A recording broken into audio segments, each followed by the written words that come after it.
Hello everyone, welcome to my channel. Friends, हम उड़ान पर start करने जा रहे हैं एक new series Indian modern history chapter wise topic wise MCQ series. Friends, इस सीरीज़ में हम इंडियन मॉडर्न हिस्ट्री का जो चैप्टर होगा उसको स्टार्टिंग में पहले थोड़ा ब्रीफ में डिस्कस करेंगे। उसके बाद उस चैप्टर से रिलेटेड जितने भी एमसीक्यूज़ होंगे उनको हम डिस्कस करेंगे।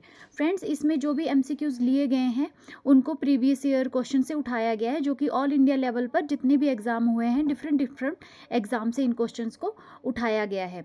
फ्रेंड्स, आप ऑल इंडिया लेवल पर किसी भी तरह के एग्ज़ाम की तैयारी कर रहे हैं या आप एग्ज़ाम की तैयारी स्टार्ट करना चाहते हैं तो ये सीरीज़ जो है आपके लिए काफ़ी ज़्यादा बेनिफिशियल रहने वाली है।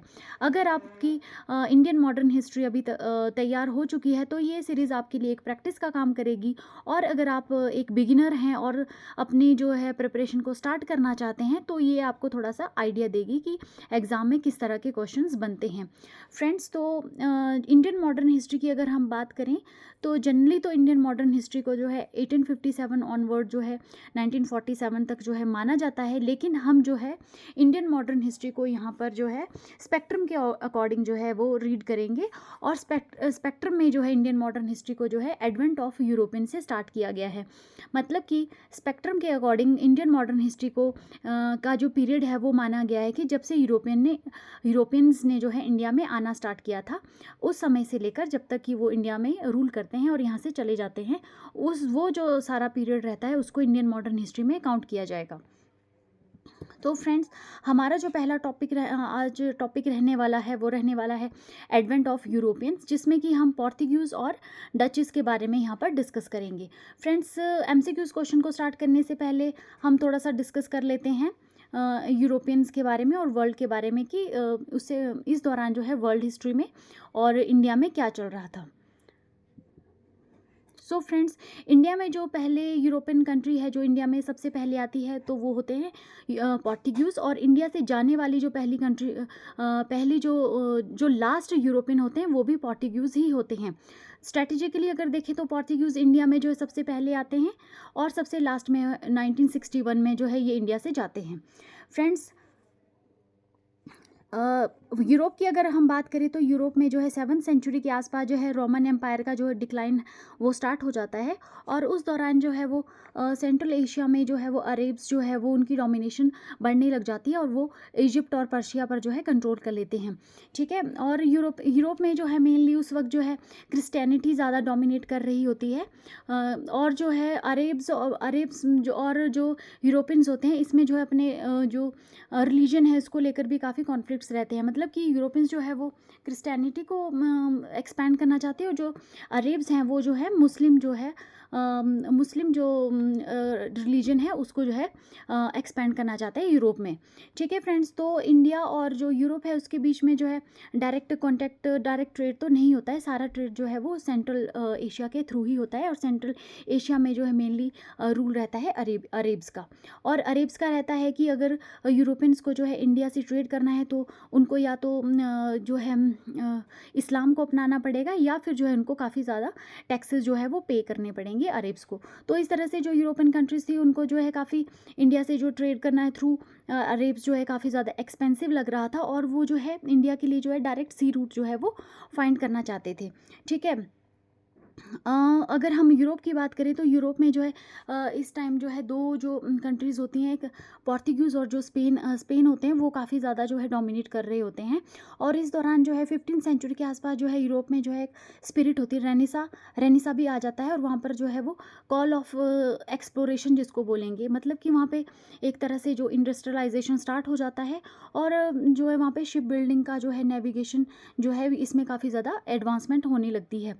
एग्रीकल्चर में भी जो है वहाँ पे काफ़ी ज़्यादा एडवांसमेंट हो जाती है और वहाँ पे जो है ज़्यादातर जो है वो कुकिंग के लिए जो स्पाइसेस की जो है इंडिया से जो वो परचेज़ करते हैं तो उसकी डिमांड भी बढ़ने लग जाती है। लेकिन बीच में जो अरेबियन कंट्रीज़ बढ़ जाती है, इससे जो है यूरोपियन जो है डायरेक्ट इंडिया से ट्रेड नहीं कर पाते हैं और जो है वहाँ पे उन लोगों को जो है इंडिया के लिए डायरेक्ट सी रूट जो है वो एक्सप्लोर करना जो है काफ़ी इंपॉर्टेंट हो जाता है।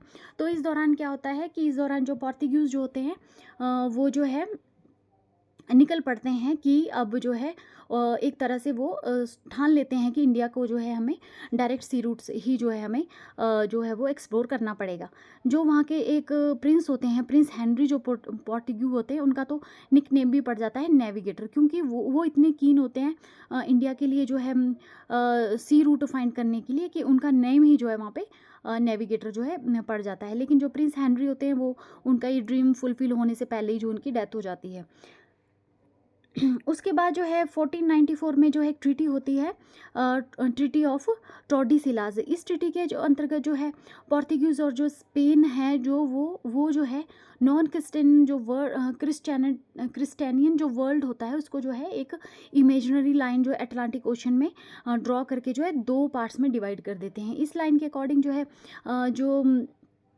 जो ये लाइन होती है अटलांटिक ओशन में, इसके जो वेस्ट में होगा वहाँ पर जितना भी क्लेम होगा वो स्पेन का रहेगा, और इसके ईस्ट में जितनी भी कंट्रीज़ होगी उस पर जो क्लेम होगा और उस पर जो है सारा क्लेम जो है वो पोर्टुगीज़ का होगा। ठीक है, तो इस तरीके से जो है पोर्टुगीज़ जो है वो मतलब कि एक तरह से इंडिया के लिए जो है उनका ड्रीम जो होता है फाइंड करने का, वो एकदम से उनके लिए जो है वो ट्रू होने का टाइम आ जाता है। लेकिन अप्रॉक्सीमेट 1487 के आसपास जो एक पोर्टुगीज नेविगेटर होते हैं जो कि कैप ऑफ गुड होप जो अफ्रीका में होता है वहाँ के ईस्टर्न कोस्ट पर पहुँच जाते हैं, लेकिन फिर भी जो है वो इंडिया को फाइंड आउट करने में अभी कामयाब नहीं रहते हैं। अप्रॉक्सीमेट 10 ईयर्स के बाद जो है वास्को डी गामा जो होते हैं वो जो है मई 1498 में जो है वो इंडिया को एक्सप्लोर करते हैं। तो वास्को डी गामा जो है 1498 में जो है गुजराती सेल पायलट होते हैं अब्दुल माजिद, उनके साथ जो है वो कैलिकट पहुंचते हैं। कैलिकट जो कि इंडिया में केरला में जो है इस वक्त जो है केरला स्टेट में जो आता है कैलिकट, जिसको अभी प्रेजेंटली जो है हम कोझिकोडे के नाम से जानते हैं। उस वक्त जो है कैलिकट का जो किंग जो रूलर था वो था जैमोरिन। तो जैमोरिन जो होता है वास्को डी गामा का काफ़ी ज़्यादा वेलकम करता है, क्योंकि जैमोरिन को लगता है कि ये तो कोई फर्स्ट यूरोपियन है जो कि थ्रू सी रूट जिसने इंडिया तक जो पहुंचा है, तो वो उसका काफ़ी ज़्यादा वेलकम करता है वास्को डी गामा का।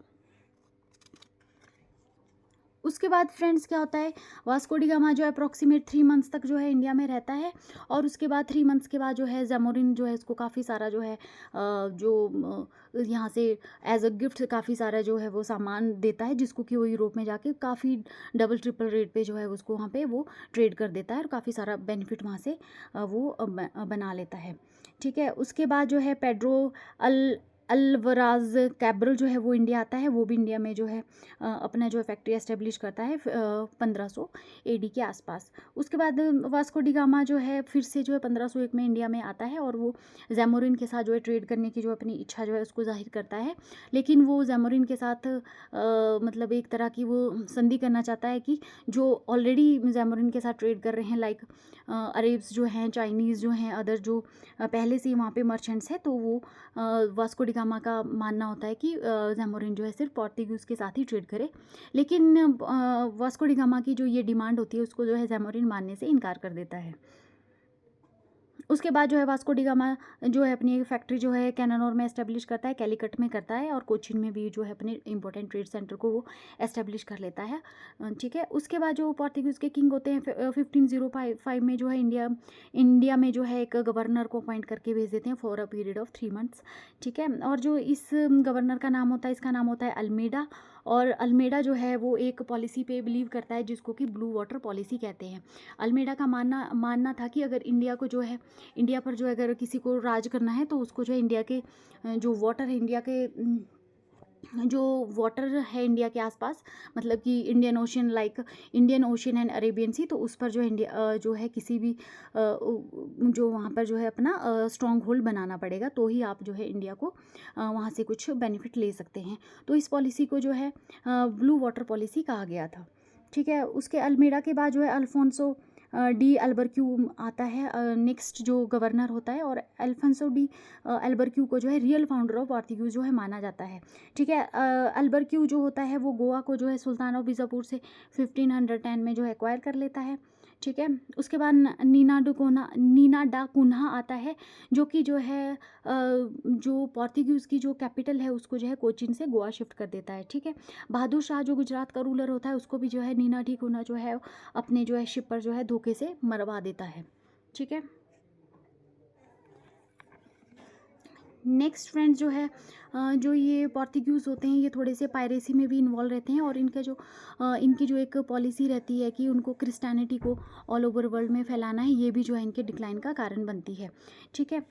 जो मुग़ल जो एम्परर रहते हैं, मुग़ल एम्परर उस टाइम जो इंडिया में अकबर होता है, अकबर के बाद जहांगीर होता है, तो वो अकबर थोड़ा सा जो है वो सभी रिलीजन को थोड़ा जानने में इंटरेस्टेड रहता है, तो वो पोर्तुगीज़ जो होते हैं इनको भी अपने दरबार में बुलाता रहता है और इनका काफ़ी सम्मान करता रहता है। पोर्तुगीज़ जो थे वो ये सोचते थे कि शायद वो जो एम्परर है वो खुश हो जाएगा और जो है इस्लाम को छोड़ के वो क्रिश्चियनिटी को अपना लेगा, लेकिन ऐसा कुछ होता नहीं है। जहांगीर के साथ भी जो इनके रिलेशन थोड़े ठीक ही रहते हैं, लेकिन पोर्तुगीज़ के जो रिलेशंस होते हैं वो शाहजहाँ के टाइम में जो है वो थोड़े ख़राब हो जाते हैं, क्योंकि पोर्तुगीज़ की जो पॉलिसीज़ होती हैं वो थोड़ी ठीक नहीं होती हैं, क्योंकि ये जो है मतलब कि उसमें जो है कॉन्स्पिरेसी टाइप में जो है ये इन्वॉल्व हो जाते हैं, और जिस वजह से इनके रिलेशन जो है शाहजहाँ के साथ भी ठीक नहीं रहते हैं। उसके बाद जो है नेक्स्ट जो हमारी यूरोपियन कंट्री आती है फ्रेंड्स, वो आ जाती है डचेस।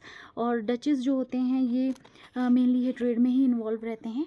मतलब इनका जो मेन जो इंडिया में आने का जो मेन जो इनका इंडिया में आने का उद्देश्य रहता है वो जस्ट ट्रेड ही रहता है। ठीक है। तो ये जो है डचेस जो है मेनली हम डचेस बोलते हैं जो नीदरलैंड जो है नीदरलैंड की जो नीदरलैंड कंट्री को ही जो है हम डच के नाम से जानते हैं। ठीक है। तो जो ये डचेस होते हैं ये अपनी जो पहली फैक्ट्री होती है 1605 में जो है मसूलीपट्टनम आंध्र प्रदेश में एस्टेब्लिश करते हैं। इसके बाद ये इंडिया के डिफरेंट पार्ट्स में जो है अपनी फैक्ट्रीज़ को एस्टेब्लिश करते हैं, जिसमें कि आ जाता है इसके बाद हमारे इसमें आ जाती है कोरोमंडल कोस्ट आ जाता है, गुजरात, उत्तर प्रदेश, बंगाल, बिहार आ जाता है। ठीक है ना।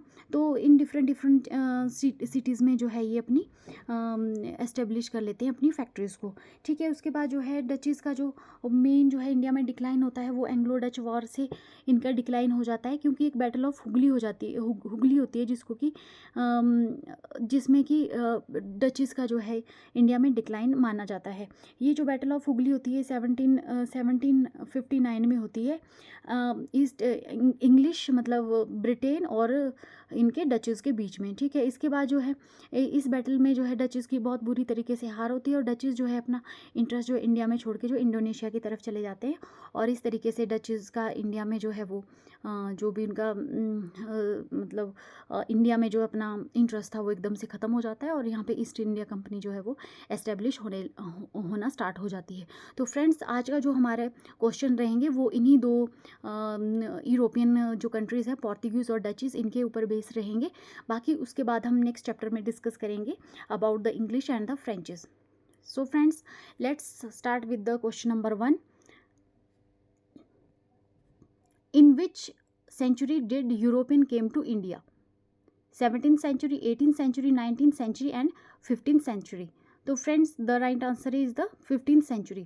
फ्रेंड्स जैसा कि अभी हमने डिस्कस किया है कि वास्को डी गामा जो है 1498 में जो है वो इंडिया पहुंचता है, तो उसके हिसाब से 1498 जो है वो माना जाएगा 15th सेंचुरी। तो यूरोपियन जो है वो 15th सेंचुरी में जो है इंडिया में आते हैं। Another question is which was the first European country to discover the sea route to India. अभी हमने फ्रेंड्स चैप्टर में डिस्कस किया है जो फर्स्ट कंट्री थी जिसने इंडिया के लिए सी रूट को डिस्कवर किया है, तो वो कंट्री थी Portuguese. Another question is which was the first European country to come to India by the sea route. Same ही क्वेश्चन है जिसको थोड़ा घुमा कर पूछा गया है, तो इसमें भी आ जाएगा हमारा आंसर आ जाएगा Portuguese. Where is the Cape of Good Hope is located. तो फ्रेंड्स अभी जैसे हमने चैप्टर में डिस्कस किया कि कैप ऑफ गुड होप कहाँ पर स्थित है, तो ये लोकेटेड है साउथ अफ्रीका में। ठीक है। साउथ अफ्रीका के ईस्ट कोस्ट पर जो है वो कैप ऑफ गुड होप जो है वो लोकेटेड है। Who discovered the sea route to India. कौन था फर्स्ट यूरोपियन जिसने इंडिया के लिए सी रूट को डिस्कवर किया था। Vasco da gamma, Ibn Battuta, Christopher Columbus या ह्यून सांग। तो फ्रेंड्स इसका सही आंसर आप लोग इजीली जो है इसको मार्क कर सकते हैं, Vasco da Gama. Which among the following explorer wanted to come to India but instead of it reach the shore of America? कौन था फ्रेंड्स वो जो इंडिया को एक्सप्लोर करना चाहता था पर वो अमेरिका चला गया? बहुत ही कॉमन सा क्वेश्चन है फ्रेंड्स, तो इसका सही आंसर होगा क्रिस्टोफर कोलंबस। कोलंबस इंडिया को एक्सप्लोर करना चाहता था, लेकिन 1492 में जो है वो कहाँ पहुँच जाता है? वो पहुँच जाता है अमेरिका, और अमेरिका की खोज हो जाती है, एक न्यू वर्ल्ड जो है वेस्ट में वो डिस्कवर कर देता है। When did Vasco da Gama came to India? बहुत ही ईजी क्वेश्चन है। 1492 में क्या होता है? 1492 में तो अमेरिका को जो है क्रिस्टोफर कोलंबस डिस्कवर करता है। 1498 में जो है वो वास्को डी गामा जो इंडिया को डिस्कवर कर लेता है। In 1498 AD Vasco da Gama had arrive to India. तो वास्को डी गामा कहाँ पहुँचता है जब सबसे पहले इंडिया आता है? तो कहाँ पहुँचता है? गोवा पहुँचता है, कोचीन पहुँचता है, सूरत पहुँचता है, या कैलिकट पहुँचता है? तो इसका राइट आंसर हो जाएगा कैलिकट। वास्को डी गामा जो है कैलिकट, जो कि केरला में इस वक्त लोकेटेड है, वहाँ पर जो है सबसे पहले अराइव करता है।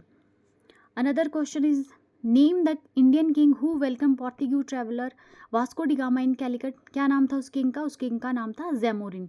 Zamorin king ruler of Calicut, वो जो है वास्को डी गामा का ग्रैंड वेलकम करता है। Another question is Vasco da Gama's tomb burial place is located in which of the following place in India? Friends जो है वास्को डी गामा का जो टॉम्ब ब्यूरियल है वो बनाया गया है कोची, केरला में। वास्को डी गामा की जो डेथ होती है वो इंडिया में ही हो जाती है, और केरला में जो है कोची में उसका जो टॉम्ब या जो ब्यूरियल जो प्लेस है वो अभी कोची, केरला में सिचुएटेड है। Another question is who conquered Goa in 1510? 1510 में जो है गोवा को कौन कन्क्वेयर करते हैं? अमेरिकन्स करते हैं, जर्मनी करते हैं, फ्रेंच करते हैं, या पोर्टुगीज करते हैं? Very easy question friends, very very easy question. तो जो है गोवा को कन्क्वेयर करने वाले हैं Portuguese. When was the Goa captured by Albuquerque? कब गोवा को कैप्चर किया जाता है अल्बुक्वेर्की के द्वारा? 1510 में। 1510 में जो है ये अल्फोंसो डी अल्बुक्वेर्की जो है वो सुल्तान ऑफ बीजापुर से जो है वो गोवा को एक्वायर कर लेता है। ठीक है। Another question is in which of the following places was the headquarter of Portuguese in India? कहाँ पर था पोर्टुगीज का हेडक्वार्टर इंडिया में? कोचिन में था, गोवा में था, कैलिकट में था, या कन्नूर में था? तो फ्रेंड्स गोवा को जो है गोवा इंडिया का जो है हेडक्वार्टर जो है नवंबर 1529 से लेकर टिल जब तक कि पोर्टुगीज इंडिया में रहते हैं 1961 तक, तो तब तक जो है वो गोवा ही जो है पोर्टुगीज का हेडक्वार्टर रहता है in India. Another question is who used Hooghly for piracy in the Bay of Bengal? कौन है जो बे ऑफ बंगाल में जो पायरेसी हुगली को यूज़ करते हैं पायरेसी बे ऑफ बंगाल में करने के लिए? डचेस थे, पोर्टुगीज थे, फ्रेंचेस थे, या इंग्लिश थे? ठीक है, तो फ्रेंड्स इसका आंसर हो जाएगा पोर्टुगीज थे वो, जो कि हुगली में जो है पायरेसी करते रहते थे। ये इन्हीं की जो एक तरह की पॉलिसी थी पायरेसी करने की, और ये इनके डिक्लाइन का भी एक कारण बनती है। Another question is the Bandhel Church built by the Portuguese is located in which of the following states union territory of India? Goa में बनाया गया था, पुडुचेरी में बनाया गया था, वेस्ट बंगाल में बनाया गया था, या उड़ीसा में बनाया गया था? तो फ्रेंड्स इसका जो राइट आंसर है वो है वेस्ट बंगाल। बांधेल चर्च जो है वो पोर्टुगीज के द्वारा वेस्ट बंगाल में बनाया गया था।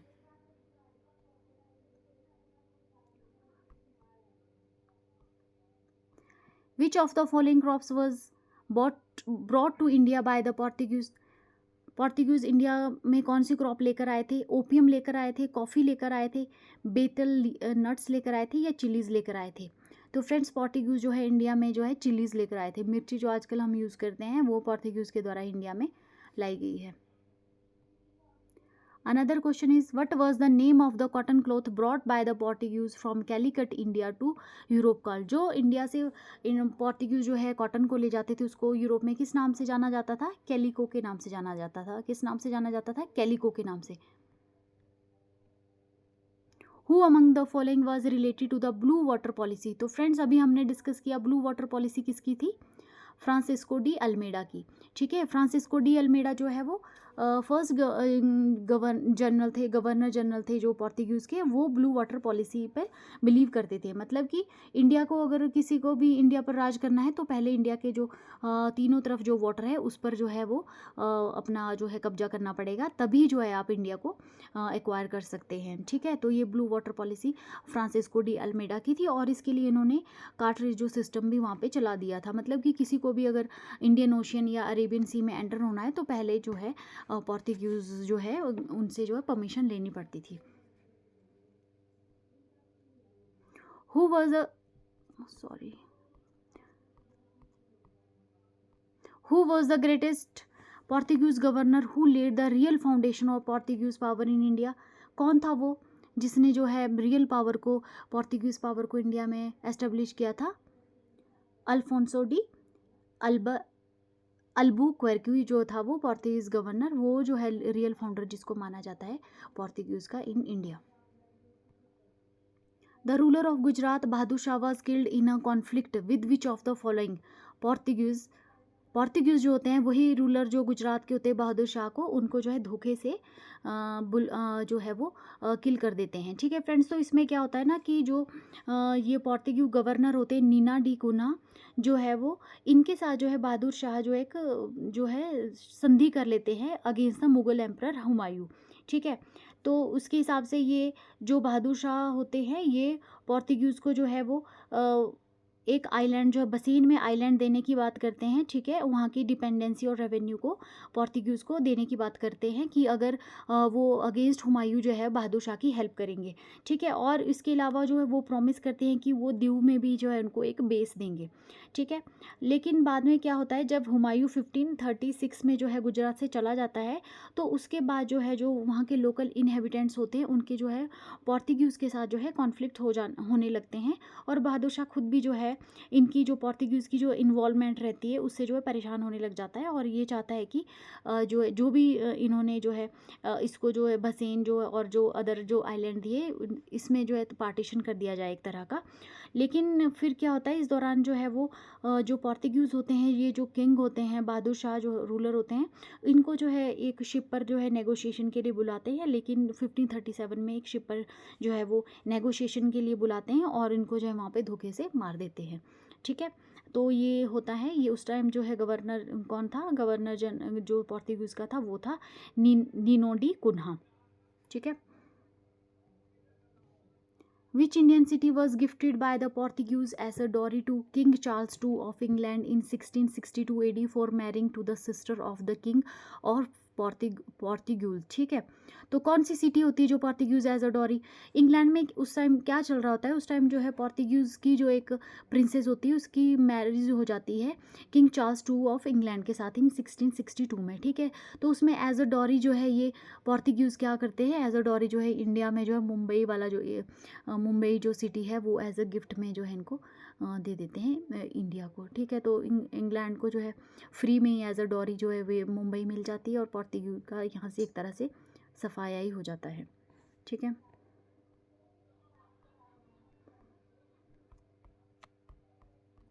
Another question is in which year Goa got independent from the Portugal? India को गोवा जो है कब इंडिपेंडेंट होता है पुर्तगाल से? तो इसका राइट आंसर होगा फ्रेंड्स 1961 में। 1961 में जो है इंडियन गवर्नमेंट जो है वो एक ऑपरेशन विजय के तहत जो है जो गोवा है इसको एक्वायर कर लेती है, और एज अ यूटी जो है इंडियन जो यूनियन है इसमें शामिल कर लेती है, और 1987 में जो है गोवा जो है इंडिया का 25th स्टेट जो है बन जाता है। ठीक है, तो ऑपरेशन विजय 1961 में जो है गोवा इंडिपेंडेंट होता है from Portuguese. Another question is which of the following Portuguese writer wrote about the trade and society in south India? कौन राइटर है जिसने कि trade and society in south India के बारे में लिखा है? तो वो हो जाता है दुआर्ते बारबोसा। दुआर्ते बारबोसा जो पोर्तुगीज राइटर है वो इंडिया में जो साउथ इंडियन सोसाइटी है उसके बारे में और ट्रेड के बारे में जो है वो जो है लिखता है। Another question is which of the following statement regarding Vasco da Gama are correct? At the time of Vasco da Gama's visit to India in 1498 AD, the ruler of Calicut was Zamorin. तो friends ये statement बिल्कुल सही है। 1498 में जो Vasco da gamma जब है India को विजिट करता है तो उस वक्त जो कैलिकट के जो रूलर थे वो थे जैमोरिन। ठीक है, उनको सामूथीरी के नाम से भी जाना जाता था। Another is in the first voyage Vasco da gamma stayed in India for about 1 year. ये स्टेटमेंट फ्रेंड्स बिल्कुल गलत हो जाएगी, क्योंकि जो है वास्को डी गामा जो है इंडिया में जो है वो 3 मंथ्स के लिए रहता है, ना कि 1 ईयर के लिए। तो ये स्टेटमेंट हमारी गलत है। Another is Vasco da Gama revisited India in 1501। तो ये स्टेटमेंट हमारी ठीक हो जाएगी। वास्को डी गामा जो है दोबारा 1501 में जो इंडिया को रिविजिट करता है। तो फ्रेंड्स इनमें अगर हम ऑप्शन देखेंगे तो इसमें option number C 1 and 3 is the right answer. Now friends question number 25 is match list 1 with list 2 and select the correct answer from the codes given below. ठीक है, लिस्ट 1 में हमें सी ट्रैवलर्स दिए गए हैं और लिस्ट 2 में जो है हमें कंट्रीज दी गई है कि ये ट्रैवलर कौन कौन सी कंट्री से बिलोंग करते हैं। Vasco da Gama, Christopher Columbus, Captain Cook and Tasman. ठीक है फ्रेंड्स, तो Vasco da Gama as you know, Vasco da Gama कौन सी कंट्री से बिलोंग करते हैं? पुर्तगाल से बिलोंग करते हैं। क्रिस्टोफर कोलंबस की अगर बात करें हम तो फ्रेंड्स क्रिस्टोफर कोलंबस जो है वो स्पेन से बिलोंग करते थे। ठीक है, और कैप्टन कुक जो है वो ग्रेट ब्रिटेन से बिलोंग करते थे और तस्मान जो है वो हॉलैंड से बिलोंग करते थे। तो इस हिसाब से हमारा जो राइट आंसर हो जाएगा ए का 2 और बी का जो है वो 1, सी का हो जाएगा 4 और डी का हो जाएगा 3। तो option number B is the right answer.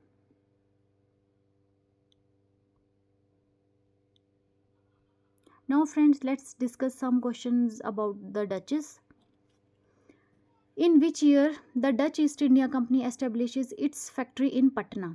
ठीक है फ्रेंड्स, तो जैसे कि अभी हमने रीड किया था कि ईस्ट इंडिया कंपनी जो है वो 1605 में सबसे पहले अपनी फैक्ट्री को एस्टेब्लिश करती है मसूलीपट्टनम आंध्र प्रदेश में। उसके बाद वो डिफरेंट सिटीज़ में जो है अपनी फैक्ट्रीज़ को एस्टेब्लिश करती है। तो इस हिसाब से जो पटना में जो है ईस्ट इंडिया कंपनी अपनी जो फैक्ट्री एस्टेब्लिश करती है तो वो की थी डचेज ने 1632 में 32 AD में। ठीक है, 1632 AD में जो है डचेस अपनी जो है फैक्ट्री पटना में एस्टेब्लिश करते हैं। In which of the following places the Dutch established their trading bases? ठीक है, तो यहाँ पे कुछ ऑप्शंस दिए गए हैं जहाँ तो हमें बताना है कि इनमें से कौन कौन से प्लेसेस पर जो है डचेस ने अपने ट्रेडिंग बेसिस को एस्टेब्लिश किया था। नागापट्टिनम, चिंसोरा, मछलीपट्टनम, सूरत, भरूच, आगरा, कोचिन, इलाहाबाद, पटना या ऑल ऑफ द अबव। तो फ्रेंड्स हम ऑलरेडी डिस्कस कर चुके हैं कि जो डचेस थे इन्होंने जो है अपने डिफरेंट पार्ट्स ऑफ इंडिया में जो है अपने ट्रेडिंग सेंटर जो है एस्टेब्लिश किए थे, जिसमें कि इन्होंने जो है मसूली नागापट्टनम, चिंसोरा, मछलीपट्टनम, सूरत, भरूच, आगरा, कोचिन, इलाहाबाद, पटना, इन सभी में जो है अपने ट्रेड बेसिस जो है एस्टेब्लिश किए थे। तो इसका जो option number D all of the above is the right answer. Which king of South India defeated the Dutch East India Company in the Battle of चोलाचेल in 1741? तो कौन सा साउथ इंडिया का किंग था जिसने कि डच ईस्ट इंडिया कंपनी को जो है बैटल ऑफ चोलाचेल इन 1741 में जो है हराया था? तो फ्रेंड्स ये जो किंग था वो था मार्टन वर्मा। मार्टन वर्मा जो था इसने जो है डचेस को 1741 में बैटल ऑफ चोलाचेल हुई थी 1741 में, इसमें जो है डचेस कंपनी को हराया था। When was the battle of Bedara? Battle of Hooghly जो है फॉट हुई थी between the British army and the Dutch army.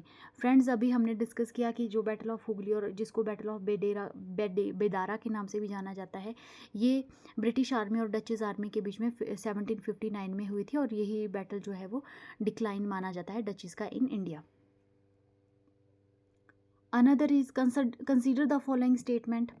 Farmers are charged so much that they hardly have dry bread to fill their stomachs.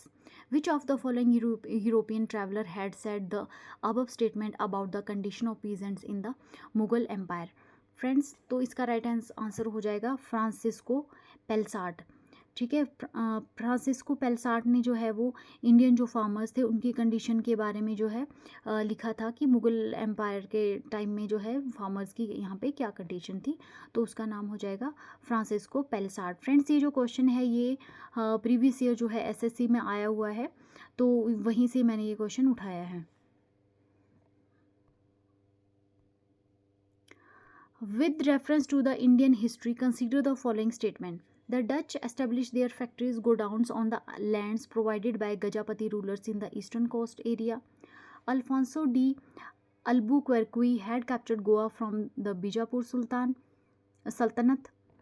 The English East India Company established a factory on the land leased from a representative of Vijayanagara Empire in Madras. Which of the above statement given above are the correct?